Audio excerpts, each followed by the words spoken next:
Hello, my friends, and welcome to a special edition of 30 Albums for 30 Years, 1964 through 1994. I am your host, Jay Sweet. For this show, I will share with you my discussion with bass legend Ron Carter from April 14th, 2022. Now, this came about when I spoke to Ron Carter for a cover article celebrating his 85th birthday and his May 10th concert at Carnegie Hall celebrating the maestro. Ron Carter has appeared on well over 2,000 recordings and is often listed as the most recorded bass player ever. He was a member of Miles Davis's second classic quartet from 1963 through 1968. He has won 3 Grammy Awards and is on some of the most celebrated jazz albums ever recorded. He also has numerous recordings as a leader and has written many fine compositions. Most recently, Ron Carter was featured in the biographical film called Ron Carter, Finding the Right Notes, which aired on PBS. Over the last several months, Ron Carter has done a great deal of press and has made himself more accessible to the greater jazz community. I was slightly intimidated speaking with Ron Carter over Zoom, and from the start, he let me know that he only answers one question at a time and to pattern my questions in a very specific way as to only ask one. I felt he warmed up to me after a little while, and I did to him, although you may sense some nervousness in me during this conversation. After all, he's one of the all-time greats of jazz bass. But we got into a bunch of topics, and at one point, I must admit, I sort of tricked him into playing for me a little bit when I asked him specifically about one of the accessories on his bass. At the time of the conversation, he was preparing for his Carnegie Hall concert and seemed somewhat concerned with selling out the venue, and he kind of pushed me to attend the show. I didn't have the heart to tell him I was also playing a gig that evening, although it was nowhere as important as a Carnegie Hall show, and that I couldn't make it. I sure wish I did, though, because I heard it was a wonderful evening, and I know he enjoyed my story on him from May of 2022 in New Jersey Jazz Magazine because he reposted it, and he even used a cover photo for some time for his social media profile. I hope you enjoy my conversation with the legend, Mr. Ron Carter.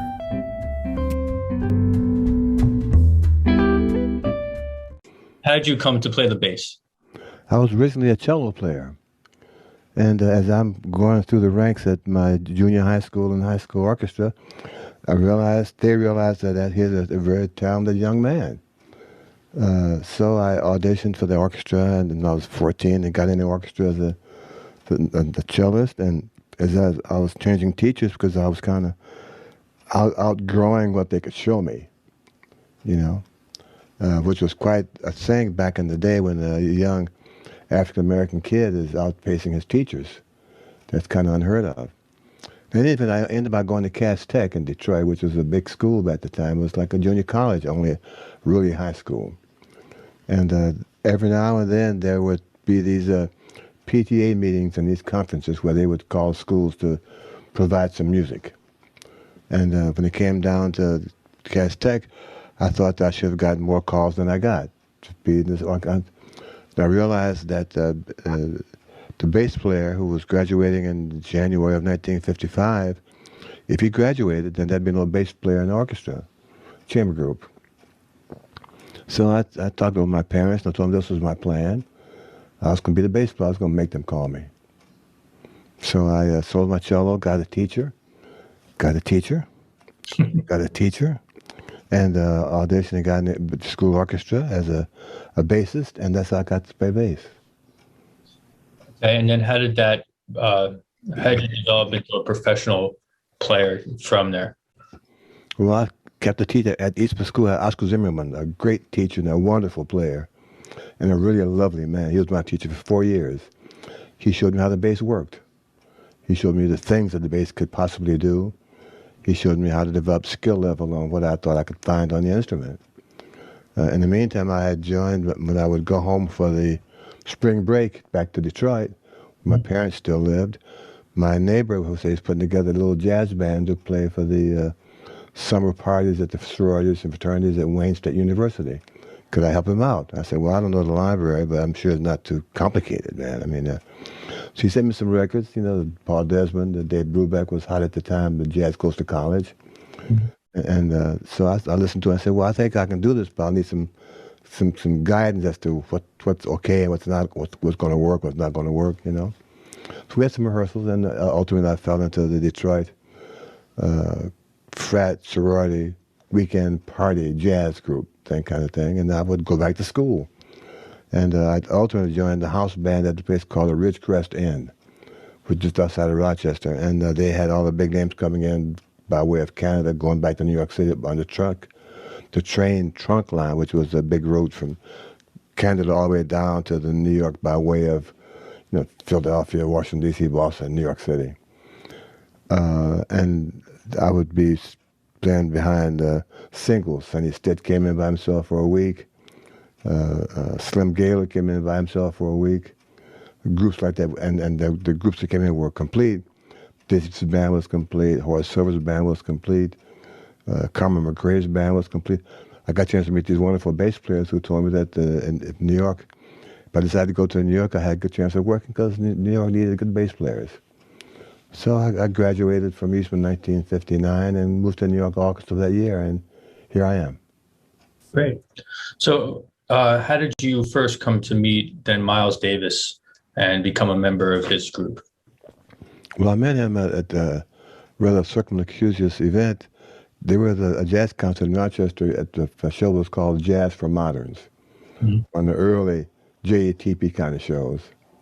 And they were at the Eastman Theater in 1958 or so. The big package show. Maynard Ferguson had a band. Lambert Henriksen Ross had a band. Miles had a band. Really a jazz-packed show. Well, and in any event, they were taking the train back to New York from Rochester, and whoever was supposed to take them never showed up, or they couldn't find him. And I was just come back to leaving the concert, and the guy said, "Hey man, you want to take these guys to the train station?" I said, "Yeah, I got 1954, man. It goes 4 people in the bass. Yeah, I can do that." So I met Miles and we took him to the train station. My next meeting him was with in New York in 1963.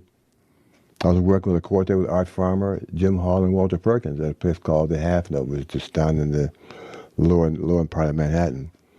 And he walked me. He waited till the set was over, and he called me over to talk with him, you know. And he explained to me that the band he had, Paul, Philly, Red, they were leaving the band, Wynton Kelly actually, to join the West Montgomery Quartet. He was putting together another band to go on a 6-week tour that started next week. Was I interested? I said, "Yes, Mr. Davis, but I got a job for 2 weeks. I'm working with Art Farmer, Jim Hall, and Walter Perkins. I'm learning some great tunes. If you will ask Art Farmer, who's the leader, to let me out of my commitment to him, and if he says yes, I'm happy to go. If he says no, I'm happy to be with Art now. I catch you, you know." So he waited till Art came over, and they had a long talk, and they had been friends from really back in the day. And Miles, I don't know what he said. I guess he told Art what he needed, and Art agreed to let me go for this gig, and that's how I joined Miles. Now, when you joined him, was Herbie already in the band as well as Tony? Or? No, the band was a sextet. Frank Strozier, alto player from Memphis, Miles, George Coleman, Harold Mayburn was the piano player, and Jimmy Cobb filled out the band because he knew the tunes, and he kind of guided us along what was the process. And then how did it then become the quartet that it became? After this 6-week tour of California, we returned to New York, and Miles reassembled the band, adding Tony, replacing Harold, adding Tony Williams, who was replacing Jimmy, who was going to join the Wynton Kelly trio behind West Montgomery. Frank Strozier was no longer in the band, and there's a quintet: Miles, George, Herbie, Tony, and myself. Now, in that group, did Miles give you a lot of direction, or he kind of let you do what you do? Well, we didn't know what we were doing, but he didn't give me any personal instructions. No. No. Okay, great. So obviously, you've recorded with numerous musicians, and besides the fact that you're obviously a fantastic bass player, what do you think are some of the other reasons that people have asked you to work on so many projects? You got to ask those people, man. I can't speak for them. Is there something about your personality, or you got to ask those people, man? I'm not gonna step into that hole. No problem.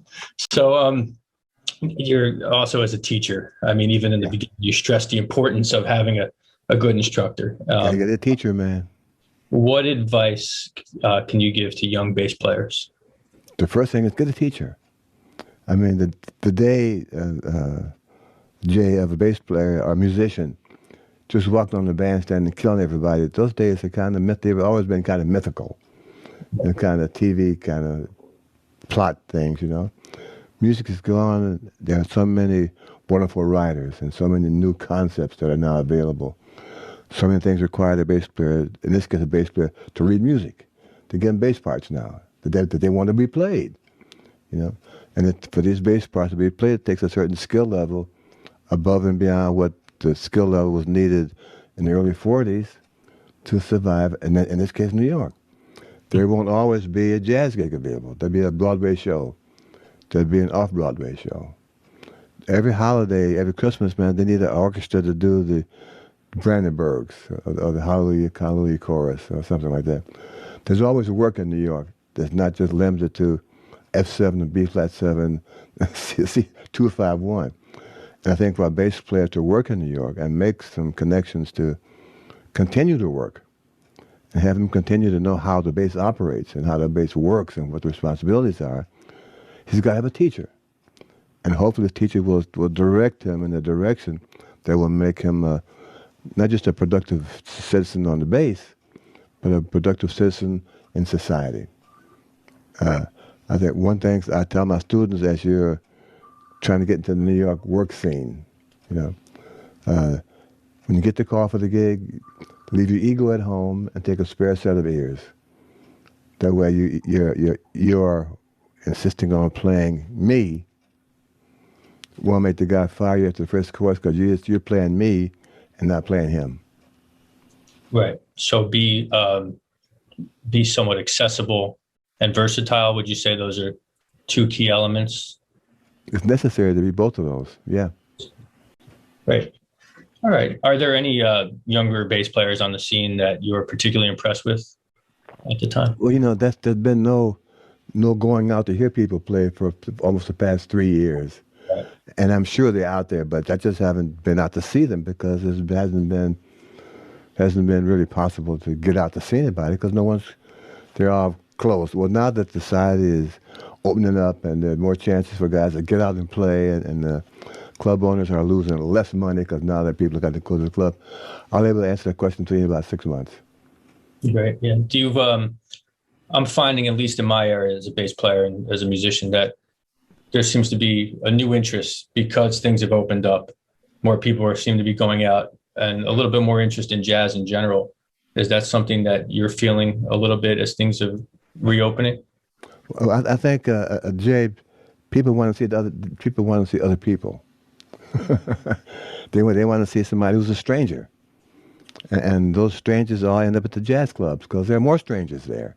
Right. I just worked at the Blue Note maybe 4 weeks ago or so. Mm-hmm. And every night was full of strangers. It was great. So I think that social need to meet some strangers is playing out really well for the jazz club and the jazz club owners. Right. So it's almost even beyond music. It's just absolutely, yeah. They want to see another. They've been talking to the same person for 2 years, man. They want to see somebody else. I know. That's great. Cool. Your newest album, at least I think this was your newest, Skyline, fantastic album. Mm-hmm. I love it. Can you tell me how that particular project came about? I got a call from Gonzalo saying he was putting together a trio for a music video. You know, whatever that meant to him.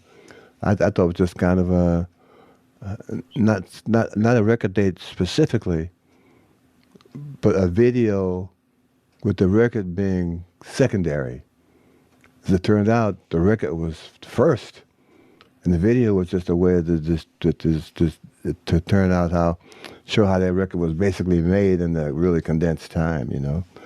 And we met a couple of times and had a library, and we all contributed some songs that we liked, that we thought this trio could play without having a lot of direction because of our sensitivities and sensibilities to the musicians that we were playing with, Gonzalo and Jack. And I think it turned out to be a really, really nice project. Gonzalo sent me the promotional video, Mhm. and it was really impressive, I must say. Great. Yeah, this is fantastic. Now, can you tell me a little bit about the upcoming 85th birthday concert at Carnegie Hall? How did that all come about? And There you go, man. That's 3 questions already. can you tell me about the Carnegie Hall concert that's coming up? Okay, a friend of mine decided that he was going to celebrate my birthday on a for me a rather grand scale. You know, I'm just the bass player in the band. You know, and he said, "I'm going to get Carnegie Hall for you." I said, "Well, get it, okay." You know, what ultimately he did, and so the plan we put together was that I would play. I would be the featured artist of this concert, but it would be different in that I would have two different groups. I would play with each one of them. The trio with Russell Malone on guitar and Donald Vega on piano, the trio. The next band would be the quartet with Jimmy Green on saxophone, Irene Rosnes on piano, and Peyton Crossley on drums. And we would close the concert with my octet with 4 cellos, 2 basses, piano, and drums. And I thought that that'd be a nice palette for me to display to the audience my personal musical experiences with various size groups, with the various libraries, all the songs basically by me, all the arrangements by me, all the copying by me, all the hiring by me, and some firing by me, all those kind of real details that I had a chance to do. It's going to be a really nice evening, and I expect that the musicians who are now getting back to playing with people, here they have a chance to go to the Ron Carter Library and hear the library play with other Ron Carter groups. So for them, it'll be a nice experience too. Fantastic. Great. Are there any other current projects that you're working on that you want to discuss? And that's taken all my interest.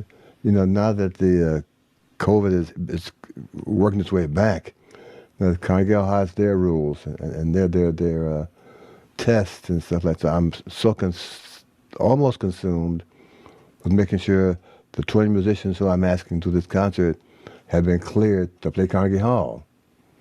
Right. Wow. Yeah, I mean the stagehand, the guys who are carrying the equipment, they got to be tested. The guys who are carrying the basses, the guys who are carrying the librarians of all this music I got, we all got to be checked out. And so that right now, that's consuming me more than breakfast. Do you have a worry as to whether it may not happen? Oh, I'm not concerned it won't happen. My job is to make it happen. Mm-hmm. And to do that, I have to let other things go to give it my undivided attention. If I get an email from Carnegie Hall saying that you got to make sure that you get these forms in within 21 days of the concert, well, that's my job. I got to call 20 people and say, look, guys, gals, you want to do this gig with Ron Carter? Get off your ass and let's get this thing done. Starting with making sure you've done all the testing necessary that Carnegie Hall insists that you do this to get in the hall. So it's those kind of things that are consuming most of my interest right now. Right. Which is maybe such a great distraction for a creative musician, you know, to be on such the business end of things in that way. Well, it gives you another sense of what it takes to make it work. I'm not sure that's critical to playing good, but Yeah. you understand. Right, right. Just another element, I guess. Yeah, some of the details that we don't normally have to be fooling around with, you know. Right, right. Great. And in terms of the future of jazz music, what is your opinion and what direction do you think it's going? Well, let me kind of back into that. If you find the address where it is, give it to me. I'll be there. Now that we're opening up again, and it's been really closed because of society's rules right now, I have no idea where it's going. I think no one really knows that they can guess and use examples of what they want it to be, but I just wanted to be productive. I just wanted to show people this is another phase of development of this music that we call jazz. And here are some people who are either leading the parade or organizing the parade or should be in the parade to take jazz to another level, whatever that level is. Again, if you find the address, give it to me and I'll go by and see if I like it. Right, right. Okay, cool. And just in regards of all the projects you've been a part of, Are there any specific ones that are a highlight for you? Favorite albums, favorite moments? And if I answer that question, I always kind of dance around it as much as I don't dance at all. To answer that question honestly, that means that somebody else is going to get left out. Understood. And with social media, what it is, I don't want my phone to blow up because these people, because hey man, I thought that was your important. But yeah, I'm not going to do that. I will say this: each of those discs that I made is a free school for me. Because each band leader has their own way of getting the same results. And I've admired those various perspectives, those various devices, if you will, that the band leaders have gotten to get the band to function at an optimum level for the music he thinks that they, the group, and individually are able to necessary to perform, play the music that he or she expects of them. You know, they all have their ways of getting the stuff done, and that's what I'm going to school every night. How do you make this piano player stop playing this? You know, how do you make the drummer retune the bass drum? How do you make the guys understand how important it is that an 8 o'clock gig doesn't mean showing up at 8 o'clock? It means showing up at 7 o'clock. You know, how do you make guys feel responsible for the music, and gals? You know. So my career has been a permanent student, and I'm learning something every day, and I hope that I've been able to translate some of this almost overwhelming knowledge that I've been given into a format that people who I hire to my groups, I'm able to get the optimum from their performance, like I saw other band leaders get it from their sidemen. Understood. Great.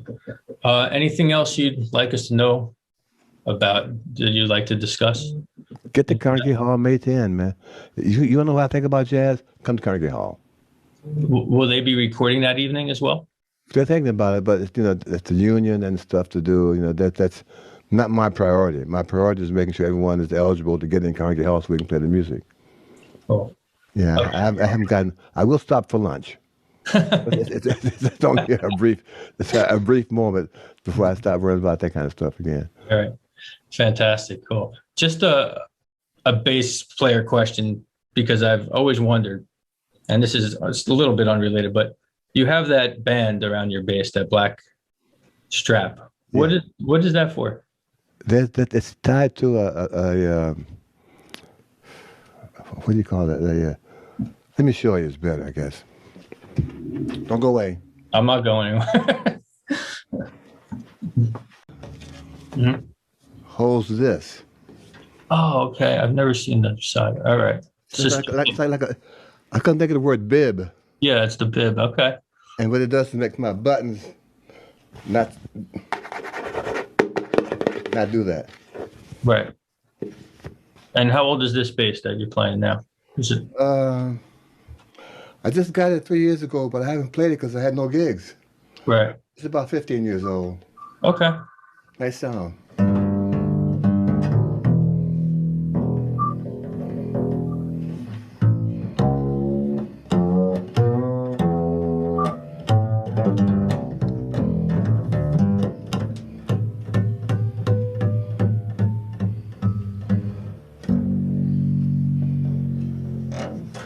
Yeah. Not bad.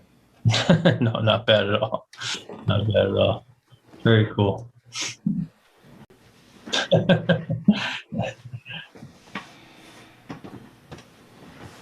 And since I have you, because I don't know if I ever will again. Okay. I'm writing a book on Ray Brown. Oh, wow. I've been working on it for 20 years. I would love to hear your thoughts, if I could, on Ray Brown. A wonderful player. A person who I never got to know very well because they were working with Oscar all the time. And as I got busy, I wasn't working nearly as much, but my schedule always conflicted with my ability to see them play and to establish a relationship with him.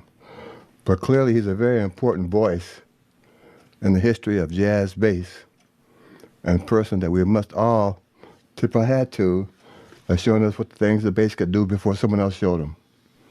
Wonderful player, inventive player, great sound, Um,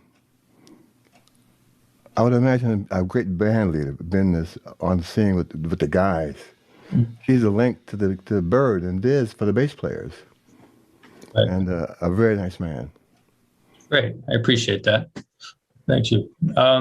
That's all I had prepared. It's been a pleasure speaking with you. Thank you. I hope to make it out to the show. Come on, man! Don't give me that hope to get out. There are about 95 seats left. Get over there. We'll get over there. All right. And, I recently interviewed Leon Lee Dorsey, and he yes. he speaks so highly of you. It was great to speak with him about you. He's one of the guys who was carrying the flag, man. That I've helped show him how to unfurl the flag. You know what that means? Unfurl. Yeah. I showed him some ways to unfurl the flag, and he's carrying it really well. I know he appreciates you for speaking with him. Mr. Carter, thank you so much. Thank you, Jay. You be careful. And I won't see you there, but I can feel your vibe, so don't think you can sneak by and not get it there. Fair enough. Come on, man. Come on. Sounds good. Thanks again. Good to see you. Talk to you soon. All right. Take care. Bye. Review the concert for your magazine. Yes, absolutely. That way you got to be there. No. I'll be there. Okay. Okay. Take it easy. Bye.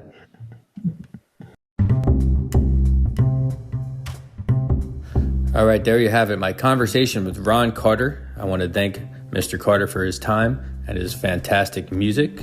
For all things Ron Carter, go to roncarterjazz.com. Periodically, I'll post some more interviews that I've done. I've done quite a few, and I'll get these up there for you to check out.